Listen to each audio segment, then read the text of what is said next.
माँ की आखिरी चिट्ठी। अर्जुन एक महत्वाकांक्षी युवक था।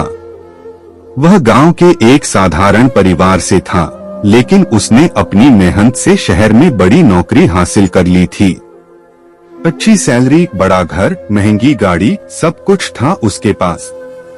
लेकिन इस दौर में वह अपने माँ बाप से दूर हो गया था। माँ कई बार फोन करती, लेकिन अर्जुन अक्सर व्यस्त होता। माँ, अभी एक जरूरी मीटिंग में हूँ, बाद में बात करता हूँ, वह कहकर फोन काट देता। माँ हर बार धीरे से कहती, बेटा कभी घर आ जाओ, तेरे पिता भी तुझे बहुत याद करते हैं। लेकिन अर्जुन को हमेशा कोई न कोई बहाना मिल जाता। माँ, ऑफिस का बहुत प्रेशर है, अभी नहीं आ सकता। समय बीतता गया। माँ की आवाज अब पहले जैसी उत्साहित नहीं लगती थी, लेकिन अर्जुन ने कभी ध्यान नहीं दिया। एक सुबह जब अर्जुन ऑफिस जाने की तैयारी कर रहा था, डाकिया एक चिट्ठी लेकर आया। वह गांव से आई थी। अर्जुन ने हैरानी से उसे खोला। यह माँ की लिखी आखिरी चिट्ठी थी।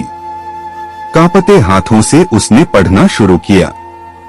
बेटा, जब तू छोटा था और गिर जाता था तो मैं तुझे सीने से लगाकर कहती थी, कुछ नहीं हुआ, मैं हूं न, पर आज जब मैं गिर पड़ी हूं तो कोई मुझे उठाने वाला नहीं है।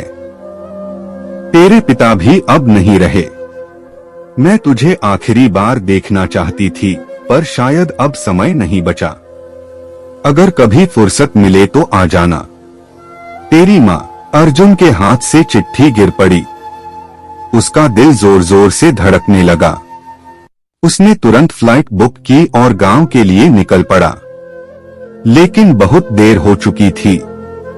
गांव पहुंचते ही उसने देखा कि घर के आंगन में सफेद चादर बिछी थी। माँ की निःशब्द देह वहां थी। पूरा गांव इकट्ठा था, लेकिन उसकी माँ अब इस दुनिया में नहीं थी। अर्जुन घुटनों के बल गिर पड़ा।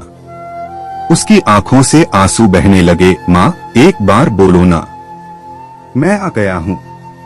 देखो, आपका बेटा आ गया है। लेकिन कोई जवाब नहीं आया। माँ हमेशा के लिए खामोश हो चुकी थी। अर्जुन माँ के पास बैठकर फूट फूट कर रोने लगा, लेकिन अब कोई उसे यह कहने वाला नहीं था, कुछ नहीं हुआ, मैं हूं न।